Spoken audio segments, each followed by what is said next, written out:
Hi everyone, and welcome back to another magic video. This time we're going to be opening some product instead of playing the game. I have a Battle for Zendikar Fat Pack here, which may be one of the saddest loot boxes ever. The highs are really high and the lows are abysmal. I've been sitting on this thing since the set came out and watched its price barely budge. And I think it's time to go expedition hunting. So let's get into it. Let's see what we have here. It's all still sealed, sitting at the bottom of my closet. So Battle for Zendikar block has the expeditions in it, and these ones include all of the fetch lands, and let's see, it's fetches, the tangos, which are the ones you don't want to hit, and I think it's the shocks are also in here. And then Oath of the Gatewatch brought a whole bunch of other stuff in. So let's see, we've got the set booklets. Remember when these used to be cool? I have a whole bunch of these sitting in the closet too, from like New Phyrexia and Journey into Nyx, you know, like those bangers. I never knew what to do with these things because you can see they've got, let's see, there's like art inside, so I don't know if you're supposed to like make that into a poster, but hey, look, anti-theft device. Let's see, all right, meat and potatoes. Some long warped deck boxes. I don't know where to put all these things. I did not clear my desk off properly for this. Let's see. It is a whole bunch of the basic lands. I think it's 80 full arts, so that's cool. I feel like they got pushback for that, for doing the full arts in here. And so when Zendikar Rising came out, the basics in those bundles are regular art, because that's what people want. But then again, I guess full art lands are a dime a dozen now, so why would they be special? Another blue dice. I swear, this is the only color of D20s that I would get for ages and ages. And for as much as people like, this is a bad set. I'm not gonna try and tell you that this is not a bad set. Oh, it's nice these are individually wrapped. They're good. Just keep those like that then. I didn't super mind what they were trying to do with the set.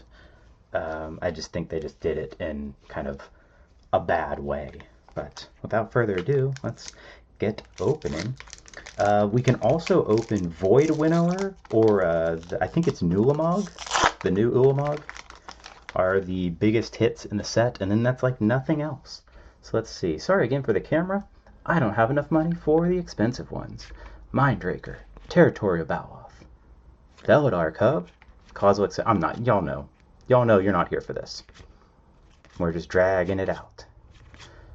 Set is notorious for being a set where limited is unplayable. Hey, Veladar Sovereign was once banned, or in the discussion of being banned, limited, or in Commander.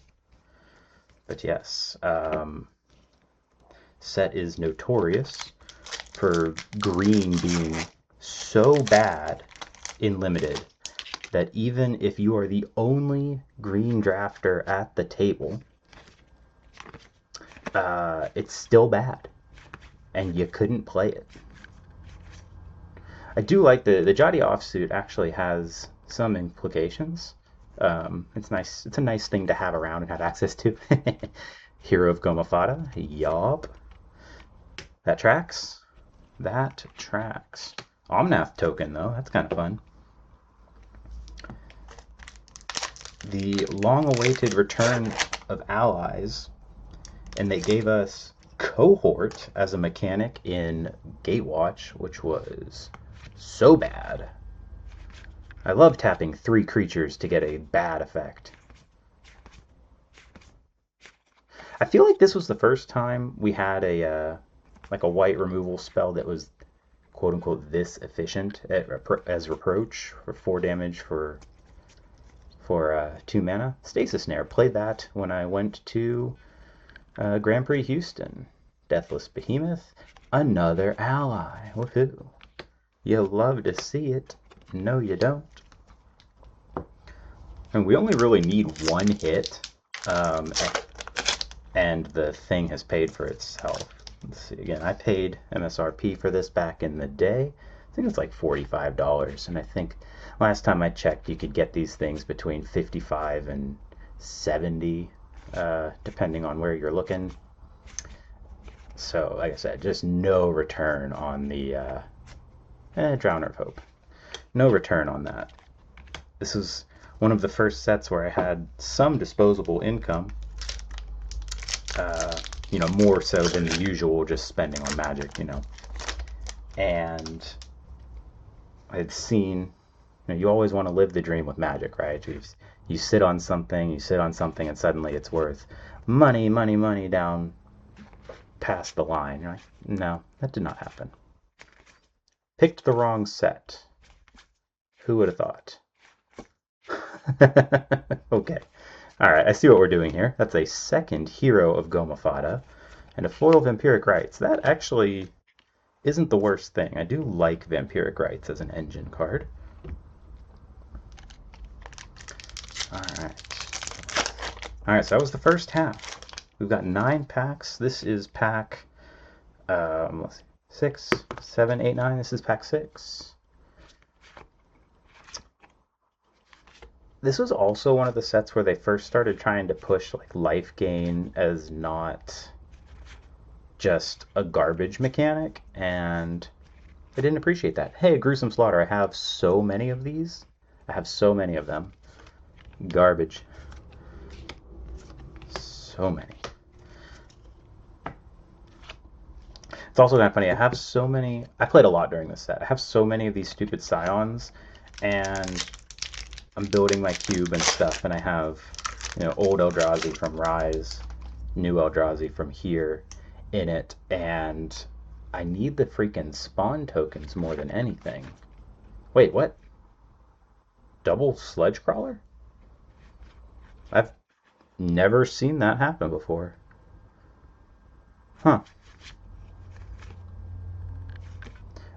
And I did get this box from a local game store, so hopefully it was a lot of trouble to try and search and fake it. Oh, Nissa's Renewal. Okay, cool. Nissa's Renewal is actually in my reject rare cube. 2-player cube, because it's that bad. I think it's one of the better cards in that cube, too. Alright. Second to last pack. How sad is this loot box? Nothing, nothing, nothing. Alright, uncommons. Brood Monitor, Halimar Tidecaller, Royal Spout, Defiant Bloodlord. Actually, that effect, at least, is relatively... I don't know, it's Sanguine Bond, or it's the other one, Exquisite Blood. But, I believe I run that in Teneb as an extra copy of that effect. Oh, right, we didn't do the smell test. I got this far in, didn't... They actually smell pretty good. Alright. No double Sludge Crawlers? Nope. Nothing, nothing, nothing. Uncommons. Bloodbond Vampire. Core Entanglers. Retreat to Coralheim. Fathom Feeder. And an island. Womp freaking womp. So, there you have it. This is why you don't gamble with cardboard, children.